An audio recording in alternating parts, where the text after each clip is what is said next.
Muy buenas tardes.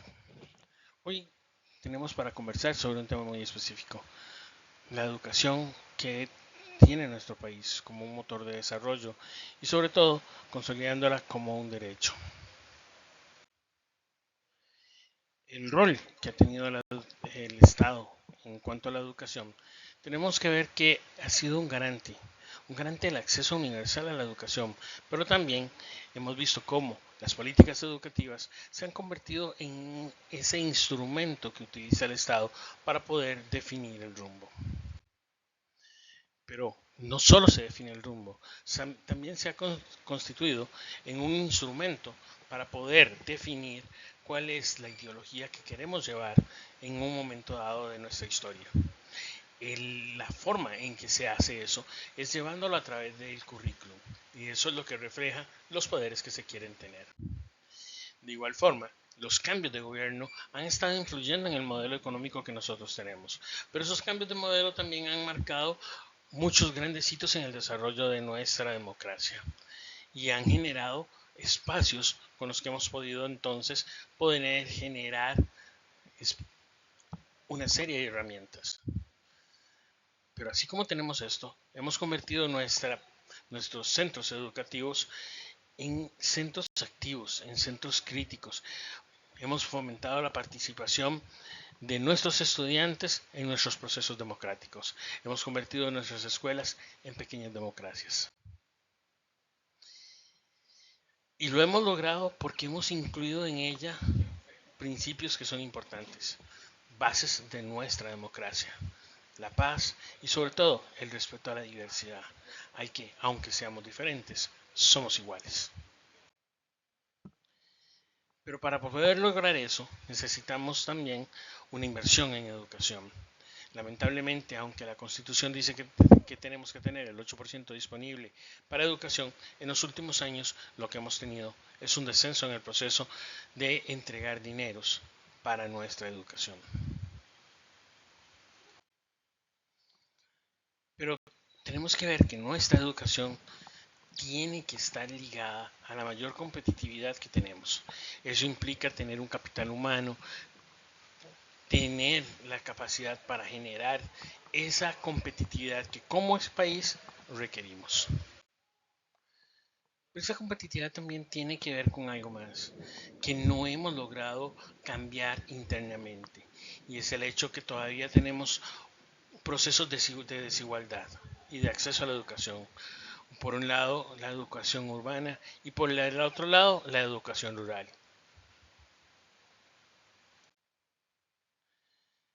Y así como tenemos esas dos dimensiones, también tenemos que ver algo positivo. Sí, tenemos una cobertura muy amplia en educación, una de las mejores, podríamos decir, no solo de Centroamérica, sino de América Latina. Pero también tenemos un problema. ¿Cuál es la calidad de nuestra educación? Y tenemos que empezar a mostrarla. Pero también eso implica ver cuál es el papel que tienen los organismos internacionales en nuestros procesos de educación, lo cual implica entonces ver cómo están influyendo sus agendas en nuestro sistema educativo. Y eso incluye también pasar por revisar qué es lo que hoy en día nosotros estamos teniendo. Hay una oferta de educación privada que está cada vez aumentando, ¿ya? Y está generando un segmento socioeconómico que está recurriendo a ella en vez de la educación pública. Pero en todo esto tenemos algo importante que a través del siglo XX y en este siglo XXI estamos dando, y es, tenemos un enfoque constructivista. Nuestra educación, o estamos apostando a que nuestra educación, el estudiante construye su aprendizaje. Aprende haciendo, aprende pensando, aprende reflexionando. Eso implica que tenemos a un estudiante que está asumiendo un rol activo en su proceso de enseñanza-aprendizaje. Significa que tenemos un estudiante que está llevando su proceso a través de una experiencia significativa. Está generando pensamiento, está siendo crítico con lo que está haciendo. Y eso significa que también entonces tenemos que revisar cuál es el contexto en el que nosotros estamos desarrollando el aprendizaje, cuál es el contexto de nuestros centros educativos, cuál es el contexto que estamos llevando en esa diversidad sociocultural que nuestro país tiene a nuestras aulas. Pero también tenemos que empezar a pensar en qué es lo que estamos haciendo por otro lado. ¿Qué tipo de docente estamos llevando a las aulas? ¿Cuál es el profesor que queremos que nuestros hijos o nuestros jóvenes tengan enfrente? No, tenemos que dejar de lado el profesor que imprime un conocimiento en nuestros estudiantes y llevarlo a que sea un pensamiento más crítico. Pero eso también implica que tenemos que empezar a revisar cuál es la evaluación que nosotros estamos haciendo de nuestro sistema educativo. Y en esa parte nos hemos quedado.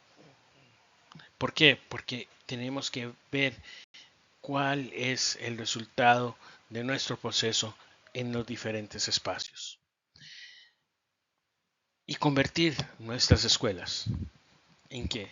En comunidades de aprendizaje, en donde el aprendizaje tiene que ser colaborativo, tiene que ser contextual, en donde todos aprenden y en donde tenemos que entender nadie se queda atrás.